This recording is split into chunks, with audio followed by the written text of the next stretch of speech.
आप देख रहे हैं एनएमएफ न्यूज और मैं हूं आपके साथ श्रावणी पटनायक।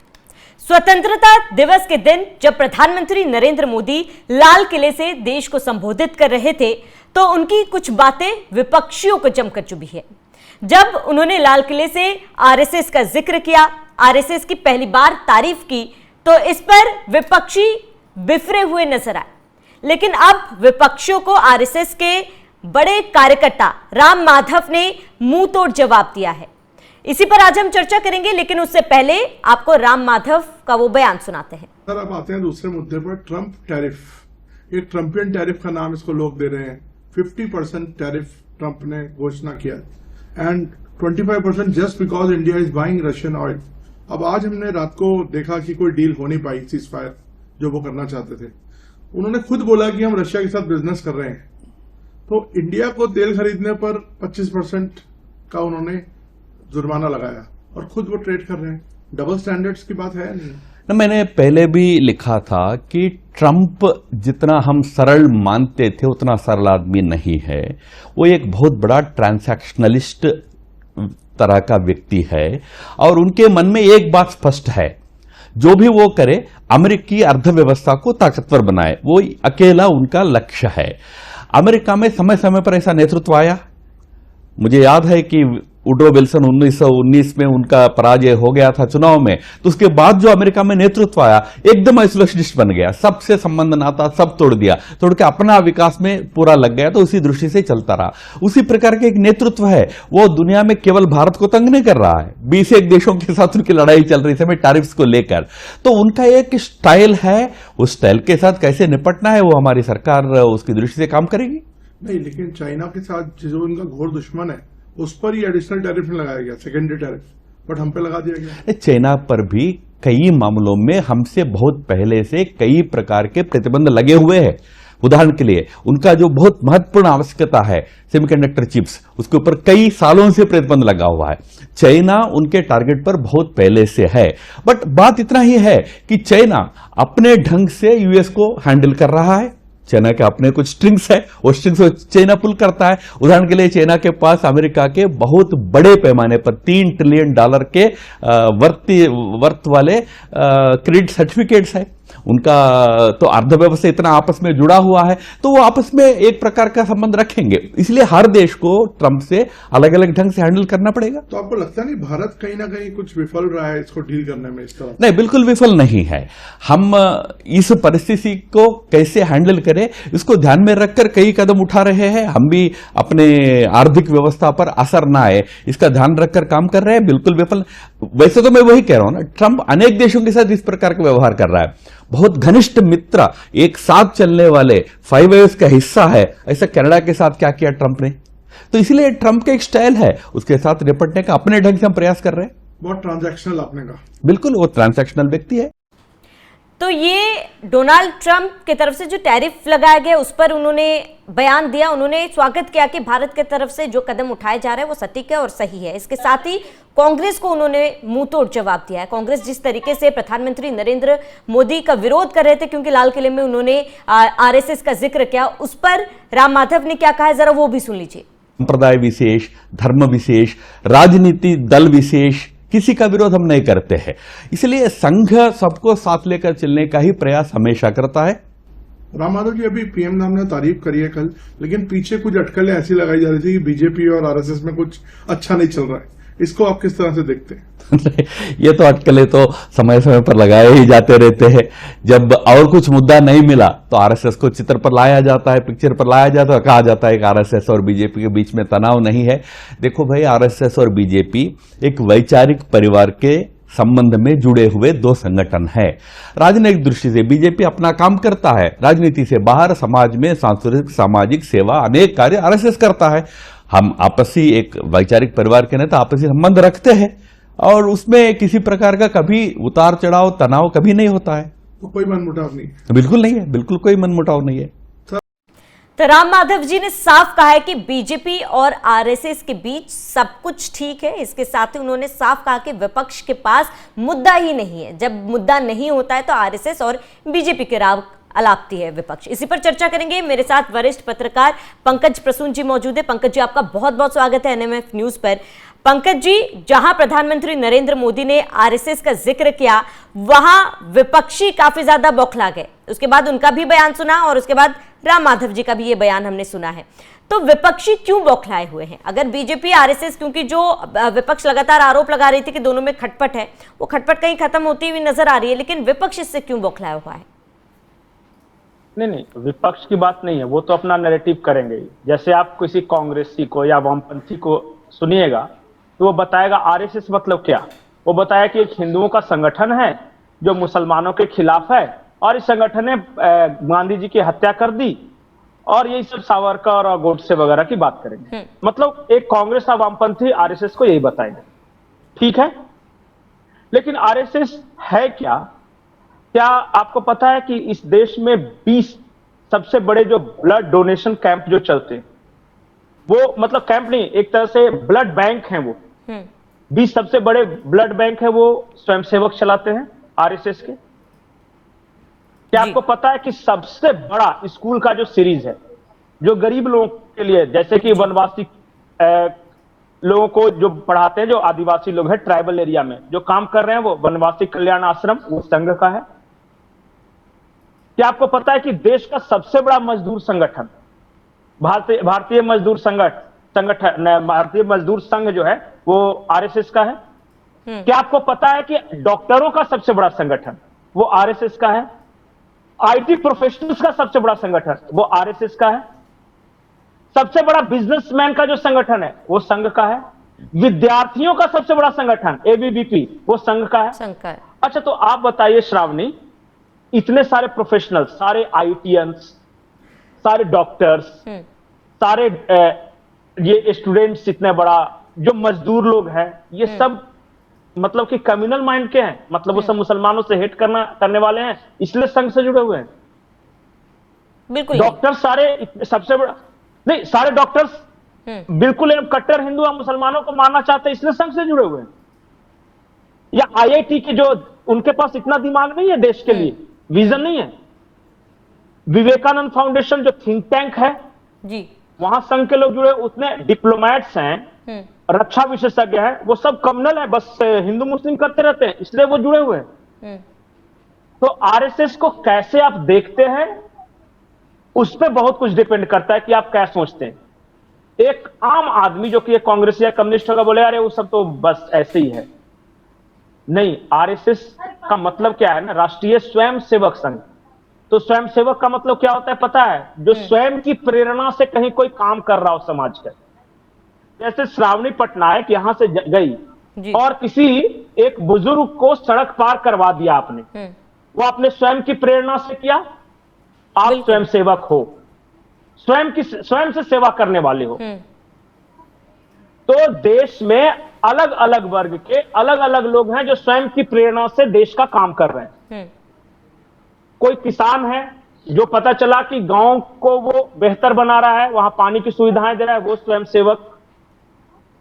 कोई ऐसा डॉक्टर है जो गरीबों का फ्री में मुफ्त में इलाज कर रहा है, वो स्वयंसेवक।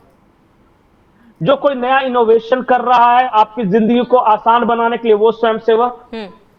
पता है राष्ट्रीय स्वयंसेवक संघ के कितने प्रकल्प चल रहे हैं? प्रकल्प बोलते हैं जो अलग अलग सेगमेंट, जैसे मैंने डॉक्टरों का बताया, स्टूडेंट्स का बताया, 133 फील्ड्स के लोग अलग अलग अब बनाकर अपना संगठन वो काम कर रहे हैं, और रोजमर्रा के काम में कोई दखल भी नहीं है, अपना काम कर रहा है सब कोई। तो ये है सरस्वती शिशु मंदिर, वनवासी कल्याण आश्रम, वो गरीब महिलाओं को सशक्त बनाने के लिए काम जो किया जा रहा है, वो आर्थिक रूप से संबल बनाने के लिए। तो राष्ट्रीय स्वयंसेवक संघ राष्ट्र निर्माण में लगा हुआ। मैं ये नहीं कर रहा, हो सकता है कि उसका एक political wing Bharatiya Janata party हो, 133 में से एक भारतीय जनता। हो सकता है कि रिलीजन के क्षेत्र में काम करने के लिए उसके पास कोई एक विंग हो जो विश्व हिंदू परिषद कहा जाता हो जी।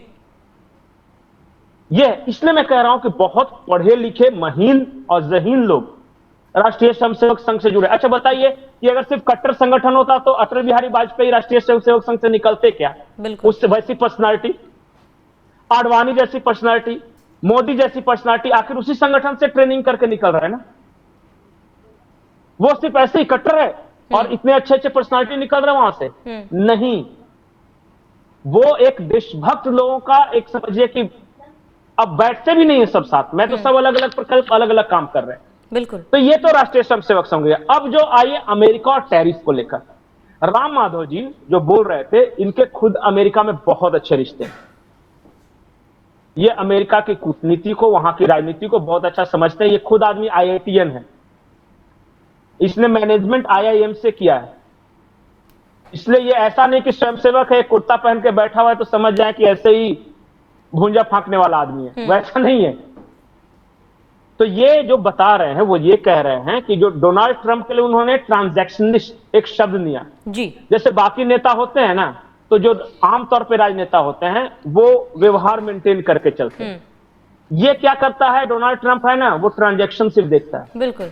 उसको जहां फायदा हुआ उसके साथ रिश्ता, फायदा नहीं हुआ चाहे आप कोई भी हो, उसके माँ हो, बाप हो, भाई हो, बहन हो, वो रिश्ता खत्म। बिल्कुल पंकज जी, क्योंकि कितने बड़े राजनेता है तो बिजनेसमैन ही डोनाल्ड ट्रंप बिजनेसमैन ही है। उसको आप फायदा बताइएगा तो आपके साथ सटेगा, और फायदा नहीं बताइएगा तो भले आप कनाडा हो या भारत हो, वो आपके साथ नहीं रखेगा। तो वही वो बता रहे थे कि डोनाल्ड ट्रंप के साथ डील करने का तरीका भी वही होना चाहिए। डोनाल्ड ट्रंप को आप बता दीजिए आज जाकर कि भारत पे टैरिफ लगा के तुमने बहुत नुकसान किया है और इतना तुमको नुकसान होगा, वो कल रात को घोषणा कर देगा कि टैरिफ खत्म। और नहीं तो संबंधों की दुहाई देते रहिएगा कि हम तो बड़े भाई भाई थे, तो बोला भाई तो मेरा कनाडा को नहीं छोड़ा, मैंने दूसरे देशों को नहीं छोड़ा, तू काहे का भाई, तो वो ये सब नहीं मानते।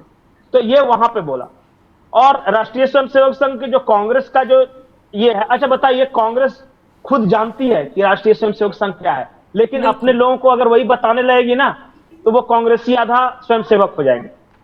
ऐसे जानती है, मैं बता दूं कि जब चाइना के साथ युद्ध हो रहा था ना, तो हमारी जो फौजें वो हार रही थी, इंगेज थी बॉर्डर पे, यहां स्वतंत्रता दिवस समारोह होना था।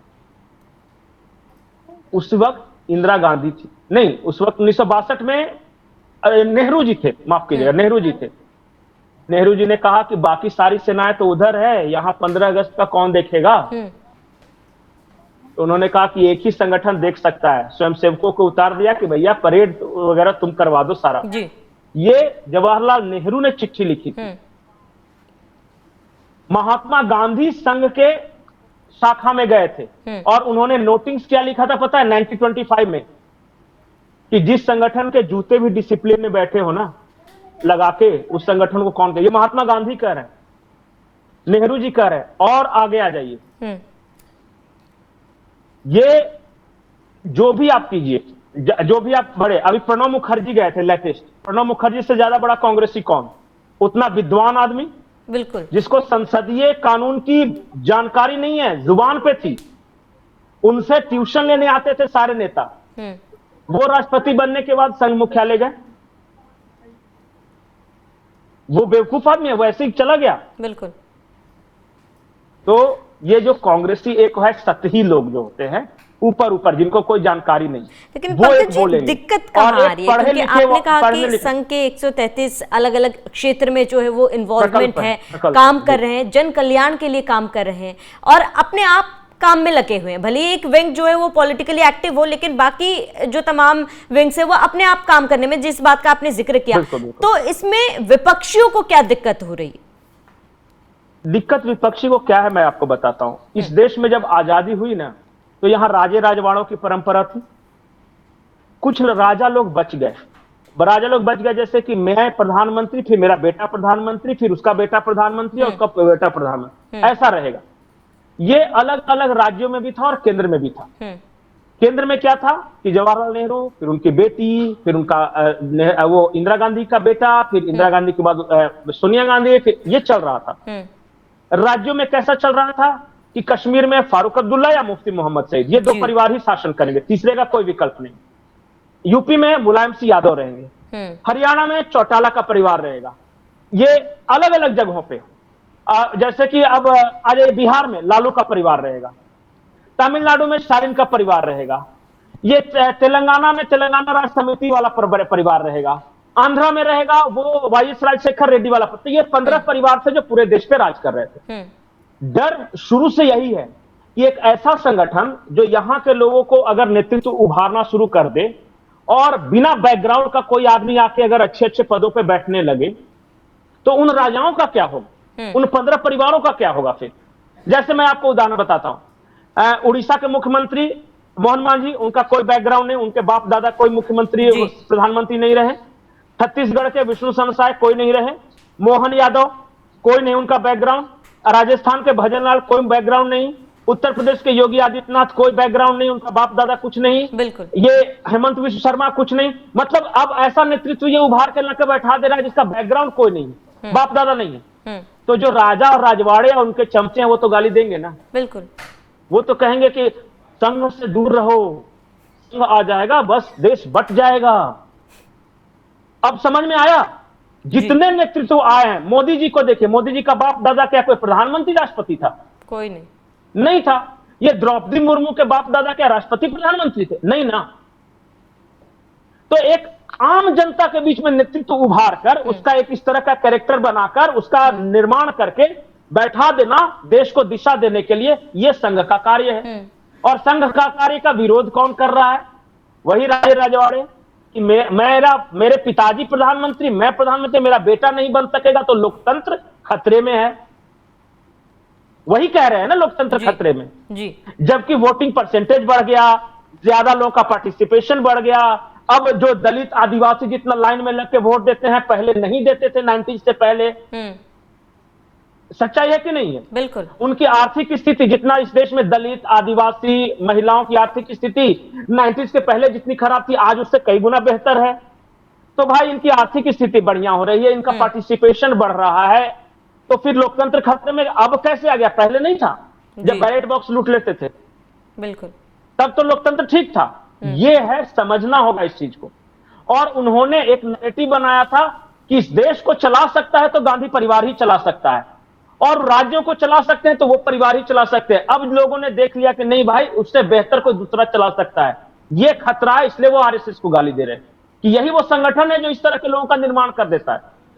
कोई योगी पैदा कर देता है, कोई मोदी पैदा कर देता है, कोई अटल पैदा कर देता है, कोई आडवाणी पैदा कर देता है, चालबो नहीं। बिल्कुल बिल्कुल पंकज जी, एक नैरेटिव तोड़कर दूसरा नैरेटिव सेट करने की कोशिश कांग्रेस कर रहा है। लेकिन पंकज जी, मेरा आपसे आखिरी सवाल कि क्योंकि कई समय से ये देखा जा रहा था, कहा जा रहा था कि आरएसएस और बीजेपी के बीच फिलहाल सब कुछ ठीक नहीं है, ऑल इज नॉट वेल, लेकिन उसके बाद जिस तरीके से पीएम मोदी ने लाल किले से तारीफ की आरएसएस की और उसका स्वागत भी आरएसएस ने किया है, तो अब क्या ये सोचे कि सब कुछ ठीक है और इसके साथ ही राष्ट्रीय अध्यक्ष के चुनाव को लेकर जो मनमुटाव चल रहे थे वो भी ठीक हो चुके? राष्ट्र अध्यक्ष हमें जल्द मिलने वाले हैं। मैं आपको बताऊं, मैंने बताया 133 प्रकल्प काम करते हैं, उसमें सिर्फ एक राजनीतिक विंग है भारतीय जनता पार्टी। ये 33 प्रकल्प को अगर कुछ पूछना होता है तब ये जाते हैं संघ के पास, नहीं मांगते, संघ नहीं देता। अब बहुत सारे लोग कह रहे हैं कि ये राष्ट्रीय अध्यक्ष में जब ये चुनाव जो होना होता है ना, वो बहुत पहले डिसाइड हो गया, तो हो चुका है डिसाइड। अच्छा, जब मोदी को आना था तो आपको क्या लगा? मोदी गोवा के अधिवेशन में आए थे, उनका नाम फैसला बहुत पहले हो गया था, महाकुंभ में ही फैसला हो गया था जो धर्म संसद लगी थी वहां पे। लेकिन मीडिया में बाद पता चलता है ये शॉर्ट टर्म, मीडियम टर्म और लॉन्ग टर्म गोल लेके चलने वाले संगठन है। अभी तत्कालिक क्या करना है, 5 साल 10 साल में क्या करना है, अगले हमें 50 साल में क्या अचीव करना है, वो लेके चलते हैं। और संघ और बीजेपी के बीच मतभेद या संघ का या इससे पहले जनसंघ के बीच मतभेद जो था ना, ये तो जब से आजाद हुआ तब से ये मीडिया में चल रहा है कि बड़ा गड़बड़ है दोनों में जी। जब जनसंघ हुआ करता था उस वक्त भी चलता था कि आरएसएस और जनसंघ में नहीं चल रही, पट रही है। जब अटल आडवाणी का युग है तब भी यही चलता था कि रज्जो भैया से और के सुदर्शन से नहीं पट रहा है। और आज जब मोहन भागवत है तो वो भी यही चल रहा है नैरेटिव कि मोदी से नहीं पट रही। अरे मोदी उसी संघ से निकले, वही स्वयंसेवक हैं जो प्रशिक्षण प्रमुख जो थे, मोदी के दोनों एक ही व्यक्ति थे। तो बचपन से जो एक साथ पला बढ़ा, खेला कूदा, सीखा, उसमें कंफ्यूजन पैदा कर देगा मीडिया। अजीब बात है। 30-33 साल से तो दोनों साथ साथ हैं, मोहन भागवत और मोदी, और 35 साल से तो अमित शाह और मोदी एक साथ स्कूटर पे घूम रहे हैं जी। आपको खबरें चलानी है चलाइए, बहुत अच्छी बात है, टीआरपी मिल जाती है, मतलब मीडिया ये चलता रहता है मसाला, बहुत गहरी चीज है वो। बिल्कुल। मैं नहीं कह रहा हूं, नीतीश कुमार जो कि संघ के नहीं है, नीतीश कुमार तो प्रैग्मेटिक पॉलिटिशियन है, बहुत अच्छा मानते हैं। 25 साल से उन्होंने कहा था कि संघ के 20% कामों के बारे में ही सिर्फ चर्चा होती है, 80% काम तो चुपचाप साइलेंटली कोई कहीं किसी गांव में किसी कोने में कर रहा है, ये नीतीश कुमार ने कहा था। बिल्कुल पंकज जी, बहुत गहरी बात है और शायद ये गहरी बातें विपक्षियों को फिलहाल समझ में नहीं आएगी, क्योंकि उनका एक ही राग अलापना है कि बीजेपी के खिलाफ एक नैरेटिव सेट करना है, फिर चाहे वो आरएसएस और बीजेपी के बीच में मतभेद की जो अफवाह है उसको फैलाने को लेकर हो, या फिर अब फिलहाल प्रधानमंत्री नरेंद्र मोदी ने जो संबोधन दिया उसका विरोध करने को लेकर हो। लेकिन विपक्ष अभी भी अपने स्टैंड पर क्लियर नहीं है, विपक्ष इस बात को लेकर क्लियर नहीं है कि उसको क्या करना है। फिलहाल पंकज जी, आपका जुड़ने के लिए बहुत बहुत शुक्रिया, और आप सभी का इस पूरे मुद्दे पर क्या कहना है हमें कमेंट कर जरूर बताएं। साथ ही आप बने रहिए एनएमएफ न्यूज के साथ।